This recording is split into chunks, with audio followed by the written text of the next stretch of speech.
Welcome to part 1 of informing you with truth and knowledge.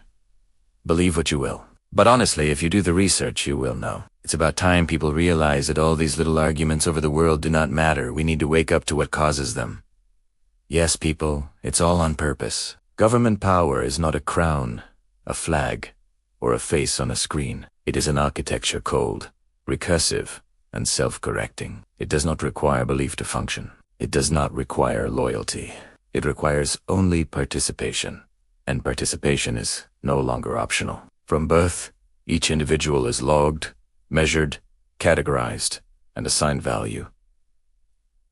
Identity is not discovered. I am afraid it's issued. Existence itself becomes conditional on recognition by systems that neither know nor care who you are. Those who appear to rule are custodians, not masters. They inherit machinery older than their convictions and leave behind nothing but cosmetic changes. The true authority lies in processes that never sleep.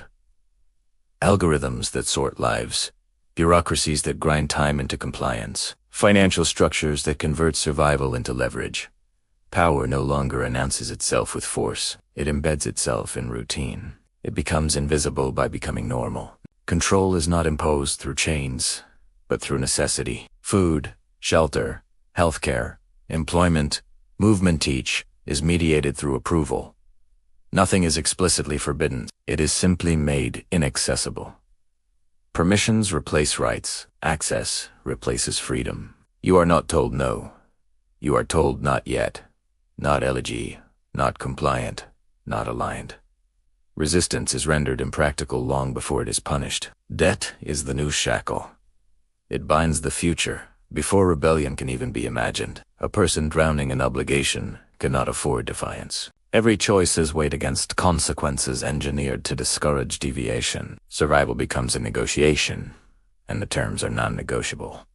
Surveillance is total, but subtle. It does not announce itself as observation. It masquerades as convenience, safety, personalization. Every click, movement, purchase, message, pause, and emotional fluctuation is absorbed, analyzed, and stored. Not to judge but to predict. The goal is not to catch criminals.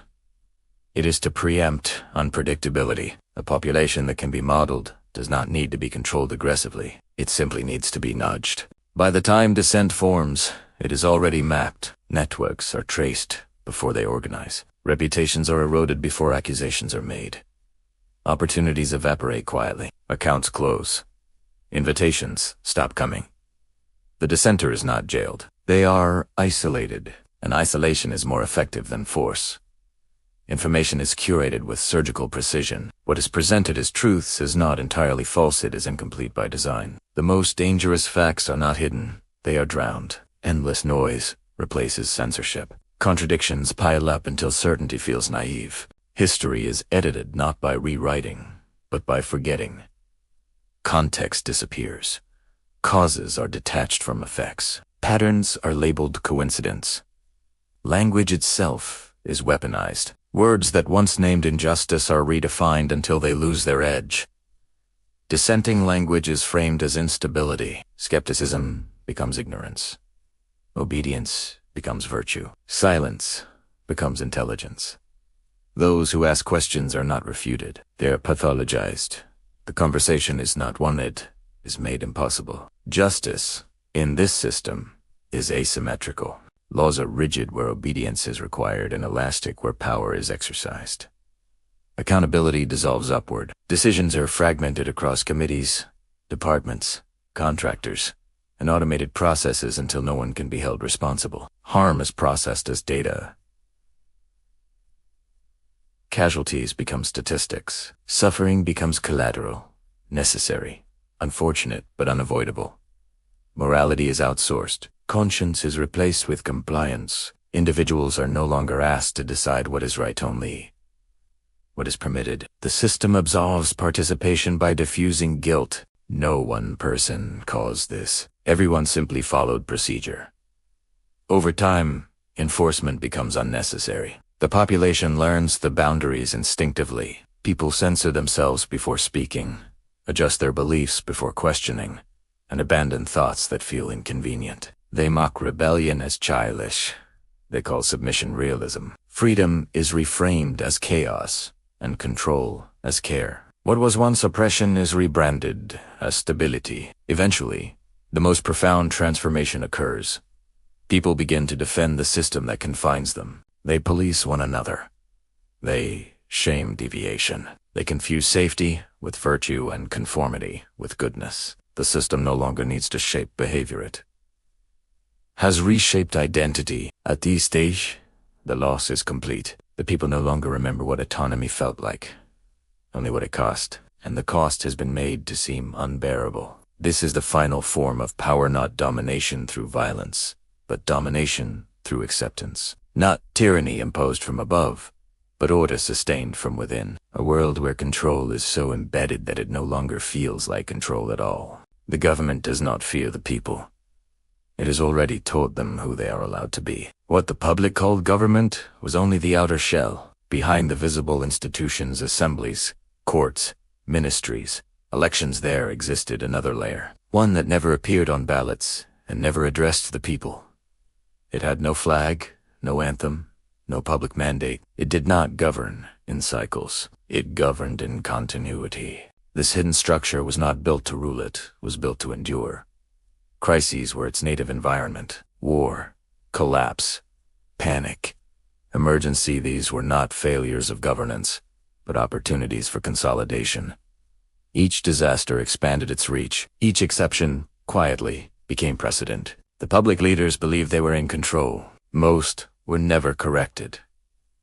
Decisions that shaped generations were made in rooms without windows, recorded in documents that expired before they could be archived. Authority was dispersed deliberately, so no single figure could be blamed. Responsibility flowed downward. Power flowed inward. Funding streams bypassed oversight entirely, buried in classified budgets and shell programs justified by threats that could never be fully disclosed. What could not be explained was labeled necessary. What could not be questioned was labeled secure, and what could not be controlled was eliminated from relevance. The true function of the state was not protection, but management. Populations were treated as systems to be stabilized, risks to be mitigated, resources to be optimized. Freedom was tolerated only insofar as it did not interfere with predictability. Surveillance fed this hidden layer constantly, not raw footage, but patterns, tendencies, probabilities. The goal was never to know everything, only enough to stay ahead. Dissent was not crushed, it was redirected, absorbed, neutralized, or turned against itself. Those who uncovered fragments of the truth rarely vanished dramatically. That drew attention. Instead, they were discredited, promoted into irrelevance, buried in committees, or given partial access that convinced them they were insiders, while keeping them blind. The system preferred converts to martyrs. Elections continued faithfully. They served their purpose. Renewal of legitimacy, rotation of faces, release of pressure. Outcomes mattered less than participation. The ritual itself was the stabilizer. The people chose loudly and passionately between options already deemed acceptable. Meanwhile, policies that truly mattered, surveillance frameworks, economic architectures, emergency powers, continuity protocols, remained untouched. Regardless of who won, the deep structure understood something fundamental. People resist tyranny, but they tolerate administration. They fear dictators, but trust procedures.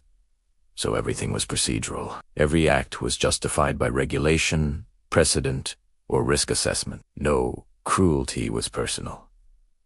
No harm intentional. Only outcomes. Over time, even the hidden architects lost any sense of morality. Not because they were evil, but because morality was inefficient. They spoke in abstractions: stability, resilience, national interests, long-term viability. Human cost was accounted for, but never felt, and so the people lived inside a reality curated by forces they could not see, governed by priorities they would never vote on, protected by institutions that no longer remembered why they existed. The deepest cruelty was not oppression, but distance. Distance between decision and consequence. Distance between power and accountability. distance between the people and the truth of how thoroughly they were managed. By the time whispers of a deep state surfaced among the population, the term itself had already been neutralized, turned into a joke, a slur, a mark of instability. The system had learned to inoculate itself against discovery by controlling not just information, but credibility. Those who sensed the hidden hand could feel it everywhere and prove it nowhere. And that was by design. Check out Part 2 for the dive into the deep state. Thanks for questioning everything.